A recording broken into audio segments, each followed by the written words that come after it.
Dans un monde très égocentrique, l'empathie est une qualité qui se perd.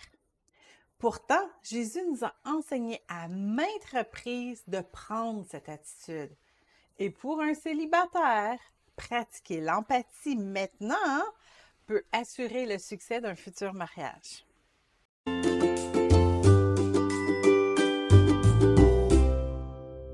Nous réagissons aux situations ou nous répondons à des discussions en pensant bien sûr à nos propres intérêts. Penser à soi, c'est toujours notre première réaction parce que c'est celle de la chair, celle de l'orgueil. Mais si nous voulons être des chrétiens, c'est-à-dire si nous voulons être comme Christ dans ce monde, nous devons bien sûr faire violence à notre petit moi et développer l'empathie, comme le dit Luc 10, 30 à 37.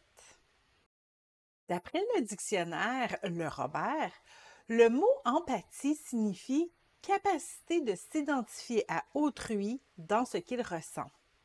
C'est en quelque sorte apprendre à lire entre les lignes lorsque quelqu'un interagit avec nous. Par exemple, si vous proposez une nouvelle idée dans une réunion de travail et qu'une de vos collègues a une mauvaise attitude et trouve tous les défauts à votre idée, comment allez-vous réagir? Serez-vous offensé de sa réaction et prêt à défendre vigoureusement votre idée en l'attaquant verbalement? Ce serait là une réaction très orgueilleuse qui cherche à défendre son petit moi. Jésus nous a pourtant enseigné à briser cet attachement à notre image en étant prêt à présenter l'autre joue, comme dans Matthieu 5, 39. L'empathie que Christ nous demanderait de manifester dans une situation comme on vient de le mentionner serait de démontrer au contraire un intérêt vers le bien-être de la collègue en question. Ça serait de penser, mais voyons, pourquoi qu'elle agit comme ça? Est-ce qu'elle va bien?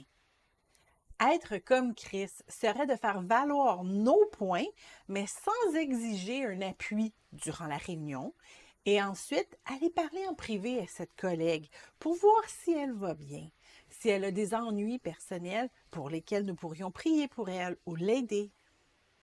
C'est de passer l'autre avant soi. Comme le disait Paul, ne faites rien par esprit de parti ou par vaine gloire, mais que l'humilité vous fasse regarder les autres comme étant au-dessus de vous-même. Philippiens 2, verset 3. Colossiens 3, verset 12 a une autre très belle définition de l'empathie.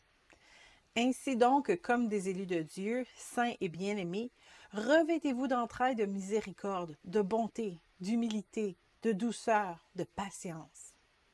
C'est une belle attitude qui est facile à avoir à l'Église pendant un temps de louange divin. Mais Christ nous enseigne à choisir cette position devant même les attaques personnelles, les conflits relationnels ou lorsque ça semble nous désavantager. C'est le type d'amour qui excuse tout, comme le dit 1 Corinthiens 13, 7.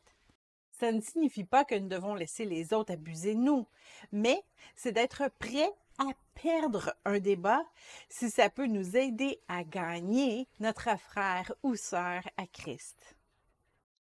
Et c'est lorsque nous sommes comme Christ, en parole et en conduite, que nous sommes mieux placés pour les guider justement vers le salut. Comme célibataire, ce beau trait de personnalité tiré directement du caractère de Christ nous rendra bien sûr plus agréable à vivre. Plusieurs prétendants ont peur de dire une mauvaise parole devant une femme parce ils ont peur qu'elle éclate en colère ou qu'elle soit offensée. Si au contraire, nous sommes des célibataires qui sont empathiques, nous n'allons pas rejeter un prétendant maladroit. Nous allons lire entre les lignes de ses paroles farfelues pour voir son cœur.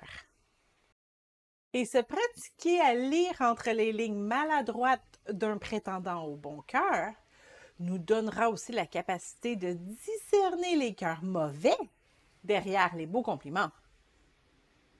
Enfin, une fois que nous serons mariés, l'empathie sera aussi bien sûr un outil essentiel au succès de notre mariage.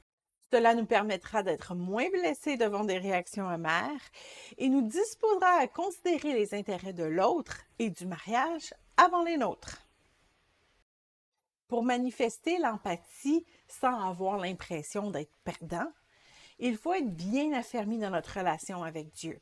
Nous devons garder en tête notre but ultime qui est le salut et nous rappeler constamment de la puissance de Dieu pour nous défendre, entre autres. Nous devons être si comblés par sa présence qu'on n'a plus besoin de faire valoir notre petit moi. L'empathie que Christ nous a enseigné à avoir commence sur nos genoux et demande beaucoup de pratique. Alors, n'attendons pas pour commencer.